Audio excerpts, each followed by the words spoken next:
Trusts layout. The U.S. government as a bankrupt corporate entity. The United States as a private corporation. The United States is a private, for-profit federal corporation, operating under bankruptcy status and obligated to pay the debts of its citizens.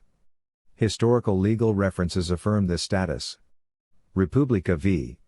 Sween, 1 Dallas 43. United States Code Title 28, Part 6, Chapter 176, Subchapter A, Section 3215. United States means, a federal corporation. The Bankruptcy of 1933 and its consequences. March 9, 1933, President Franklin D. Roosevelt declared a bank emergency, bankruptcy, due to insolvency of the United States, resulting in Executive Orders 6073, 6102, 6111, 6260. Senate Report 93-549, PGS 187 and 594, 1973. As part of this restructuring, the new money system, paper promissory notes, was backed by government obligations rather than gold. Senate Document No. 43, 73rd Congressional Record, First Session. May 1, 1933, U.S. Citizens were forced to transfer gold ownership to the federal government, Executive Order 6102. May 23, 1933, Congressman Louis T.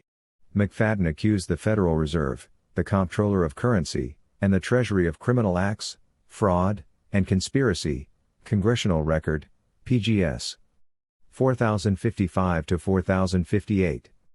June 5, 1933, Congress passed House Joint Resolution 192, allowing citizens to set off debt obligations in return for forfeiting their gold and private property. Subsequent bankruptcy declarations and U.S. reorganizations. 1950, Congress declared bankruptcy and reorganization. The Secretary of the Treasury was appointed as the receiver. Reorganization Plan No. 26, 5 S. C. A. 903. 1973, the U.S. remained in a state of national emergency and bankruptcy. Senate Resolution 9, 93rd Congress, First Session. 1977, October 28, the U.S.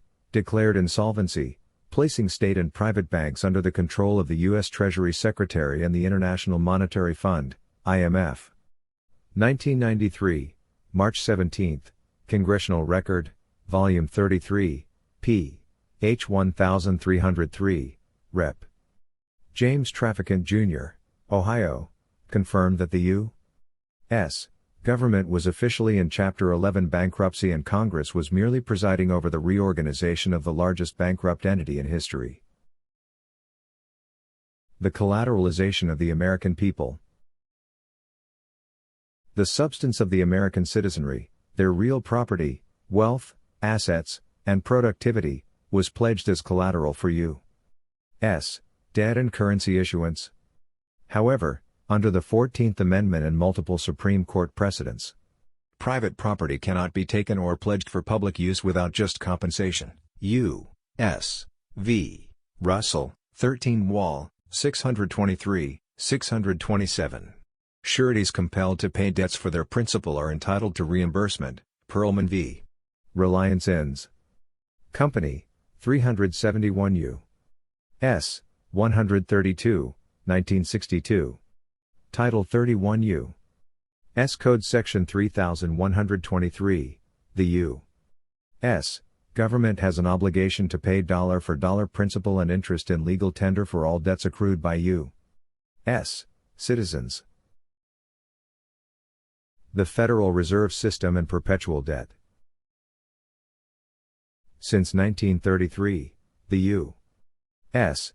has functioned on Federal Reserve notes, FRNs, debt instruments that increase national debt with every transaction.